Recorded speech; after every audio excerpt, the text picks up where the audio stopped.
Alright guys, we are back with the GSTL, we are back with Slayers against NS Hosa. And the game at hand is a Terran versus Terran as Puma steps up to defeat Jagji. We have a TVT and the map, it is Atlantis Spaceship. Yep, I had my headset unplugged somehow, like I destroyed everything when I had my 5-minute break. Wolf has this amazing ability that every time when he stands up in a break, he throws his headsets down, somehow his feet get entangled with a cord. And it didn't happen for the last 2 days when we cast, and I was really worried about him, but today he already did it twice. So we are back made up for it. Yeah, you made up for it, so that's okay.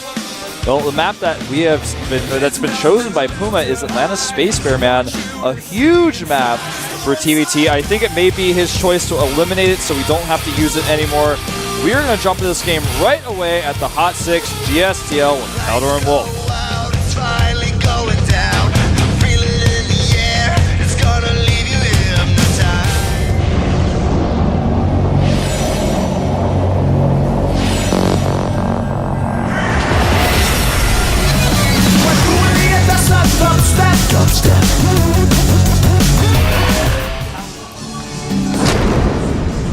Time to shine for a player that starts at the bottom left in the yellow. We have from the Slayers, from EG Slayers.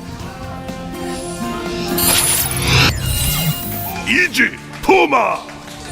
Oh yeah, that's one introduction. There he is. How do you call that stuff again? Bangs, man. With his bangs. To the top right, his opponent though, already winning one game in today's team battle. We have our NS Hosa player. It is the former GSL champion, NS Hosa, Jagji!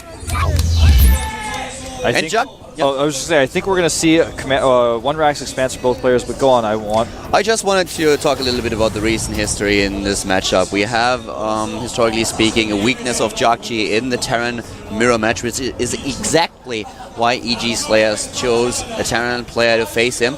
And the last two games of Jagji in TVT were against Ryang and Polt, and the GSL Season 3 up and downs. He lost both of them. And, well, Puma, on the other hand, he just won against Braddock in the NASL. He was able to take another... Well, he lost to MMA, but he took a few other wins in TVT. So he's a pretty good player who was not just able to make it in the Code A qualifier, but now up against Jagji, he might just show us that he's definitely able to compete with players on this high level. Well, Puma has, in fact, taken a gas. So he is going to be going for Factory Tech here. I wonder what we're going to see. Obviously, this is a huge map, the biggest map in the pool. If he goes for a Banshee play, that's not going to... I mean, it's not going to be as effective as it would be on any other map because the rush distance by air even is so far that his opponent will likely have a Viking out in time if he double gasses with his expand.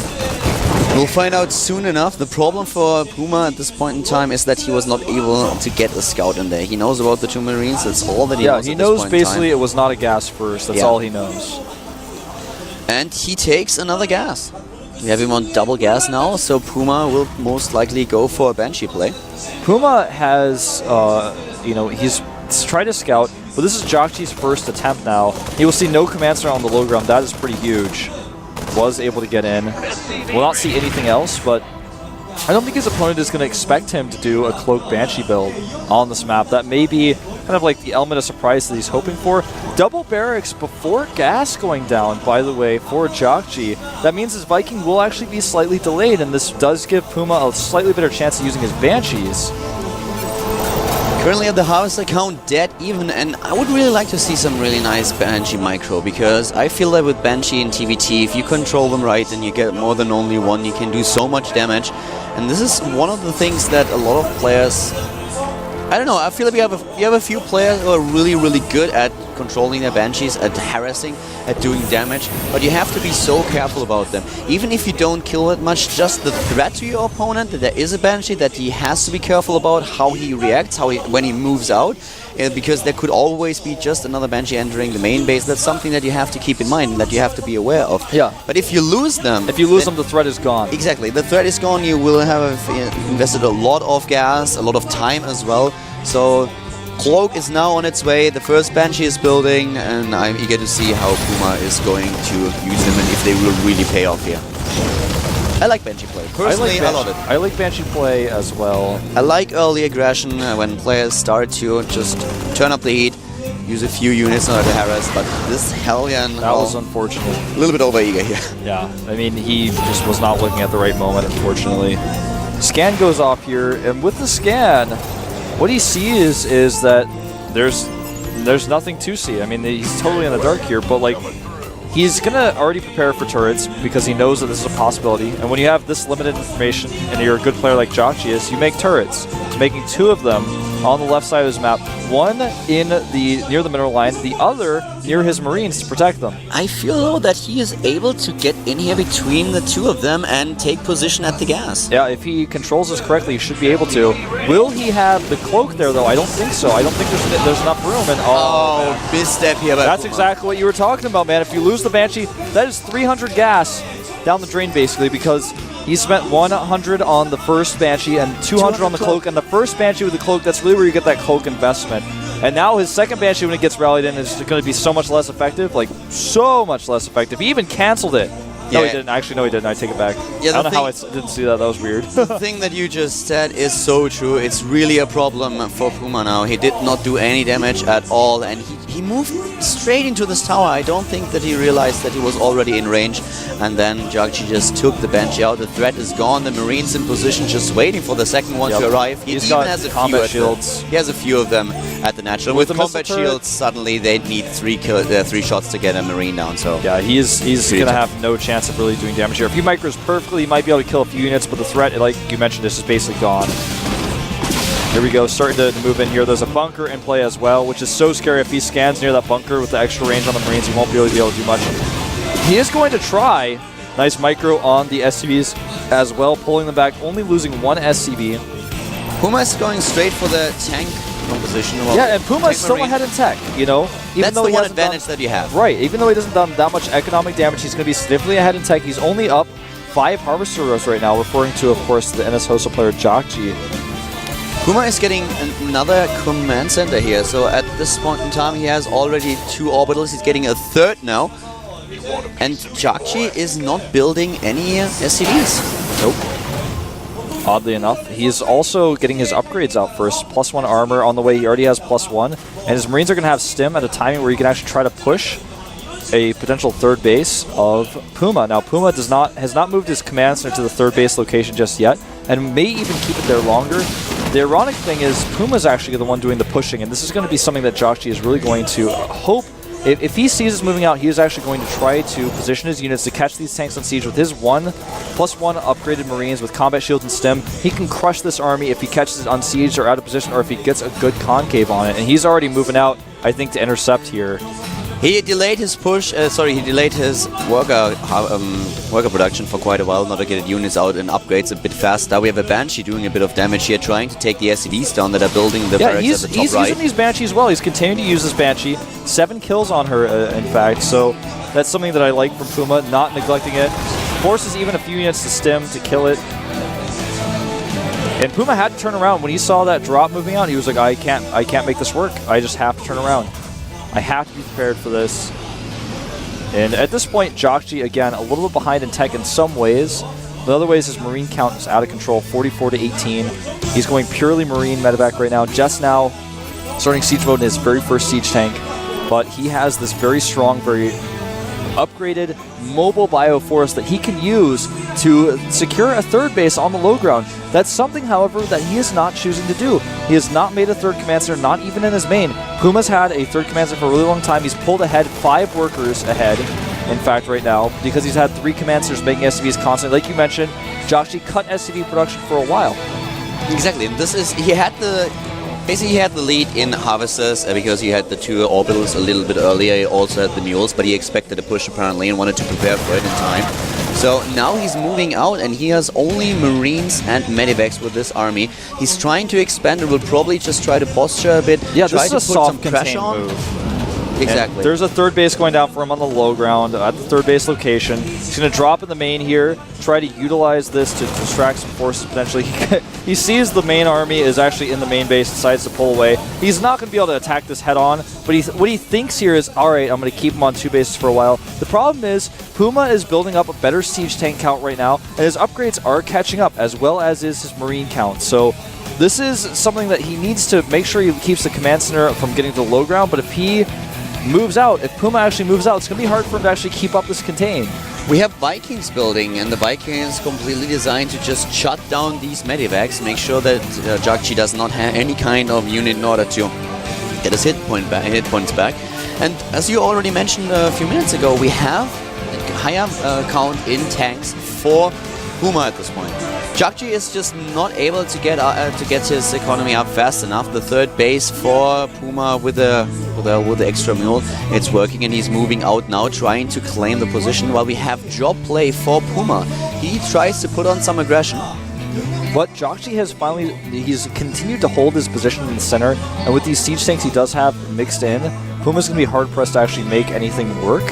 This drop is going to be completely shut down, not only by these Marines, but by the turret as well. He scans ahead, smartly so, and sees what there is to see. He's like, all right, I can't drop here right now. This is going to be the first point of contention. It's going to be the third base of Puma. I don't really understand why he was heading for this position in the first place, as he already knew that there was a missile turret. He's not going to be in position. These Marines will kill this orbital 110%. This orbital is going to die. He is far away right now with his army, not even repair, and the orbital is gone. Oh, this is and the tanks are in position. He unsieges a huge mistake, and this is where Puma can get ahead. This is brilliant. This is brilliant for Puma here. Gets a few shots off. Nice control by Puma. Move in, but those medivacs are a problem. Jakchi actually decides not to run. That was awesome. As soon as he got out of siege mode range, he decides not to run.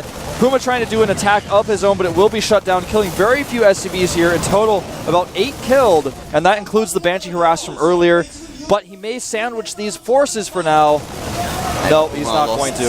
In total, Puma lost more than his opponent. We have a 20 supply lead for Jakchi, and killing this third base was definitely a big deal. Just look at the upgrades in the production tab. They are so spot on. A slight lead for Puma, but in the end, it's just going to be a few seconds, and then Jakchi will be on 2-2 as well. You can see how this game is kind of...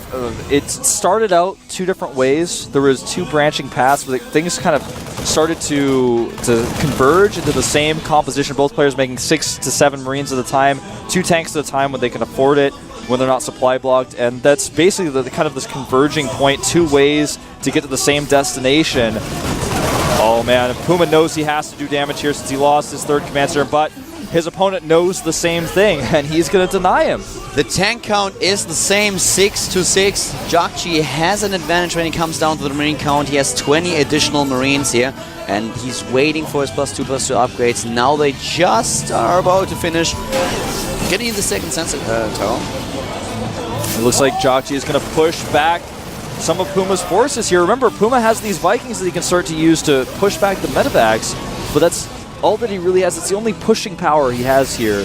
He actually retreats for now. He cannot make this work. He knows it. He's going to try to find a different way to attack. Jakchi smartly already has a sensor tower set up in his main base, so there's no way for Puma to break through there. And Puma is completely unaware of the drop that's going around the south right now. He has no defense set up at his third base. He's making it into an orbital. He may lose a ton of SCVs there. And he does not have the sensor turret. At the same time, we have Puma moving in, though. The EG Slayers player trying to do some damage here and putting pressure onto the third of his opponent.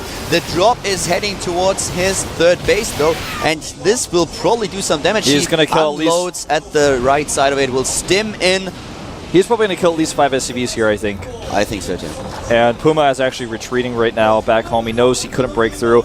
A lot of hesitation by Jakchi, though, on this drop at the south. He's not using it. Here he goes, sending them in, and this is going to be so bad for Puma. He pulls right away, but he's already lost 5, 6, 7, 8, 9, 10, 11 SCVs. He does not pull all of them, and he pays dearly. Drops down with the harvester count is now at 47. He's even losing some of his units here. He's trying to fight, but he doesn't have enough. Are gone. He has to use his SCVs, but Jakchi is on top of things, immediately saves all of them. them. Well, 3 of the remaining Marines, and heads over to the natural right now to do some damage. Double upgrades for Jagchi, heading for +3/+3. Also another upgrade for the siege tanks. Well, he increases his Viking count, tries to dominate airhead, and already does. He has 5-2 Vikings. He will have 7 in just a few seconds. Jagchi is repeatedly moving his forces left to right across the map, always aware of where his opponent is. Anytime he takes a risk with his movements of his army, he knows he has a sensor tower to back it up. And here we go. Puma sieging first and running in with his Marines. He's actually going to trade decently well here, but he does not have the Viking count anymore, and now he's 60 supply behind. He's going to start losing medevacs, and he is losing ground fast in this game, Kaldor. Yeah, he does. He lost too many Marines. He was just trying to back off the siege tanks, but he was not out of range yet when the siege tanks finished sieging up, and now he's moving in a little bit too far. He's baiting these units in. You guys didn't get a shot of it, but he's baiting these units so well with his Vikings, trading extremely well. And Jagchi actually can attack at the south again. There's only 1 siege tank left there. Oh man, this bait tactic with the Vikings has actually been so effective for him. He's baited the Marines. At the bottom right, though, another job, but this one has been spotted way earlier than the last one. The medevac and the Marines, they stand no chance against Puma defenses. And someone might ask, why is Puma still out there with his tanks? He can't break through here. He's actually holding this position because he knows he can't retreat. If he unsieges those tanks, he will lose them because they will be taken out by stimmed Marines. He cannot even run with these tanks. They're kind of stuck awkwardly out of position in the middle of the map. His army is fragmented. This is something that Jagchi has been doing to kind of pull them apart, and Jagchi is actually starting to surround these tanks in the middle of the map. Puma needs to rescue them, but he needs to do more than that. He needs to get a successful drop. He needs to kill some Marines out of position. He needs some ground here. Oh, Jagchi is actually going in. He knows some of the tanks are on siege. He will break through, and the units of Puma are trying to come and assist, but they are too late. He's killing a lot, though, and he's forcing Jagchi back. Jagchi a little bit too late with his drop on his opponent's Marines. I would have actually loved him to use some of his medevacs to drop Marines on top of the siege tank. Yeah, that was the Puma. You're because right. he didn't have any support with Marines at this point. That was the best possible trade Puma could have hoped for by far. But the tank count is now double for Jagchi, 12-6. He traded Marines for siege tanks. The upgrades right now are +2 for Jagchi's tanks as well versus just +1 for the tanks of his opponent. Right now, the Marines for both players are at 3-3. Actually, I take it back. They're Puma not. doesn't have +3 armor yet. Yeah, Puma has not researched the 3rd armor upgrade. He's still on +2, and he's probably, well, he will be behind in upgrades for quite a while. He cannot rebuild his Marine count as quickly as Jagchi can. Jagchi is comfortable to make 1 tank at a time sometimes to make sure he's making all of his Marines, making 10, whereas Puma is consistently only able to make about 6 Marines at a time because he's absolutely making sure his factories are making 2 tanks at a time. He knows he's behind in tanks. Oh, the position here is so good for Jagchi. He's sniping his opponent's medevacs. The Viking count is just too high. That's something that Puma cannot contest. Puma is stimming a ton of his Marines to try to snipe these Vikings. The Vikings have been such a great bait move for Jagchi this entire game. Jagchi, I think, has too good of a position on Puma here. Puma is really struggling to find an opening. There's too much map control. There are sensor towers. There are Marines all over the map for vision. Puma has no opening. He has no out. He's completely contained here, but he takes a 4th, and he's establishing a planetary fortress. But the problem is his opponent's sieged up right on top of it. He won't be able to mine here for very long. He won't be able to, and also the mining will reveal the SCVs to the Vikings. They will be able to spot them, and then he knows about it. Another 4th is going... Takes out 2 medevacs, baits some Marines in to stem. Knows about the siege tank, and here we have what you just described. The Vikings supplying vision, and now suddenly the siege tanks at a lower ground attack the SCVs. We have a drop at the siege tank. Good position, just inside of the range of the planetary fortress. He should have tried to drop behind the mineral patch. Yeah, he could have done a little bit better there, but his opponent is baited into the Vikings again. He's going for a big counterattack. Puma knows this is the only way. He is going to have to force his opponent to turn around. Jagchi still has not seen this. Now he's seen it, but Puma decides to turn around when he sees these units coming. He's already lifted his orbital. He cannot afford this, Kaldor. He cannot keep doing this, but Jagchi's not giving him any other choice. In economy, another bait.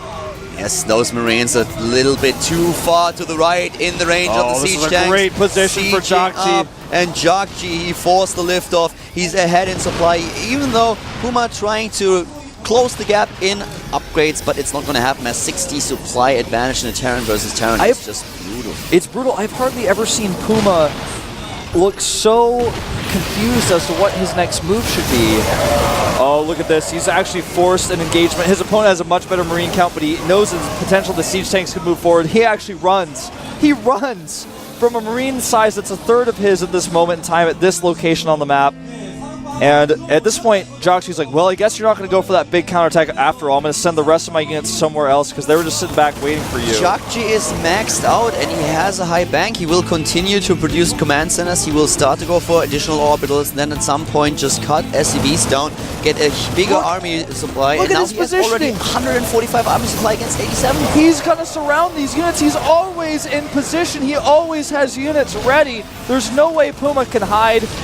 He can run around the map as much as he wants, but he cannot hide. Joxy knows every move does he not makes. have minerals. That's the biggest problem for him. He sets up 2 additional bases, but he needs minerals. He needs to be able to build something, and that's not going to happen. Joxy is going in here. He wants to trade. He knows that he can pull it off. His opponent can't. So 87 supply against 172 now as Puma is slowly but steadily losing ground. And he can actually just drop mules. Look at his gas count. He's got over 3,500 gas in the bank. He can just drop mules at any new location he makes. He's going to start making additional orbitals. 2 command centers in production right now.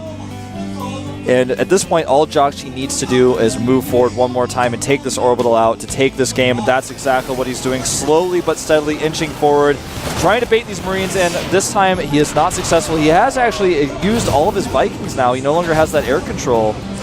But I don't know how much it's going to matter. Puma trying to go for a drop. He's trying to do anything he can. He's more than doubling his opponent's supply. Joxy, that is. He's moving in, though, and this is a nice trade for Puma, but on the other hand, it's just too much.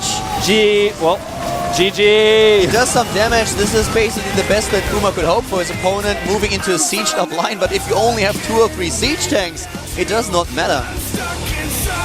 Puma losing here to Puma looking Joxy. weak in this game as well. Joxy just being so aware that Puma couldn't move.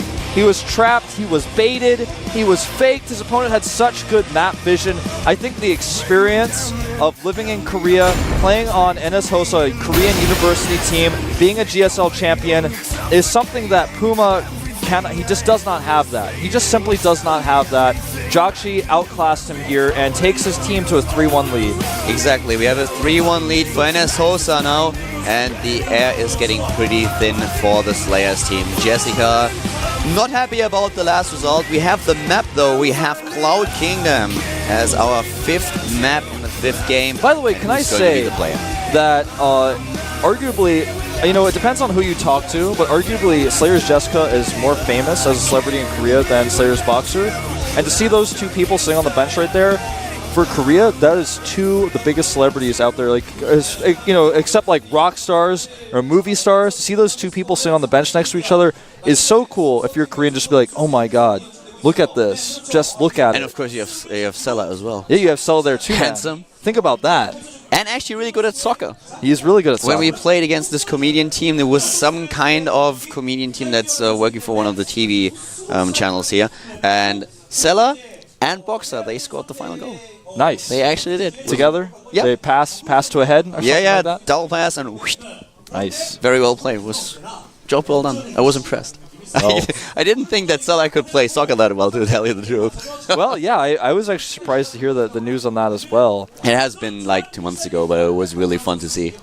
And I heard about it originally, and then I heard that you keep asking him, but he's kind of been dodging recently. I think he's too busy. The problem is that they don't want to play soccer as long as there's some competition going on where their players have to prepare, so they always try and postpone and there's it a little always bit. Something going on. You have the problem with the Boxer currently being having the shoulder injury because he's been one of the players who was pushing it a little bit, so it's not happening that often anymore. This is an important moment for Slayers. Who will they pick? They're going to send out Puzzle, it looks like.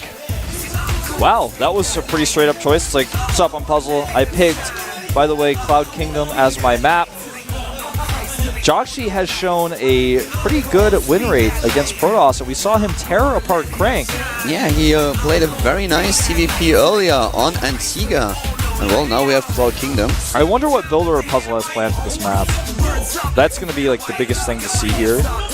If he just plays like a 1-gate expand, and then plays against the same style that we saw from Joxy against Crank, I think he may be dismantled in similar fashion. Puzzle's PBT has never been that impressive to me. I mean, he has shown really good holds in situations I thought people wouldn't hold before in, like against that Marine Tank Banshee style. He was one of the first pro wrestlers to confidently hold that consistently, but this is a different time. We are living in the Marine King style 2 medevac drop, harassment, aggressive Terran versus Protoss world. That's the world we live in now. And let's not forget that this is, well, it's not the last player for Slayers, but it's kind of... One of the last. They only have 2 players left. And, yeah.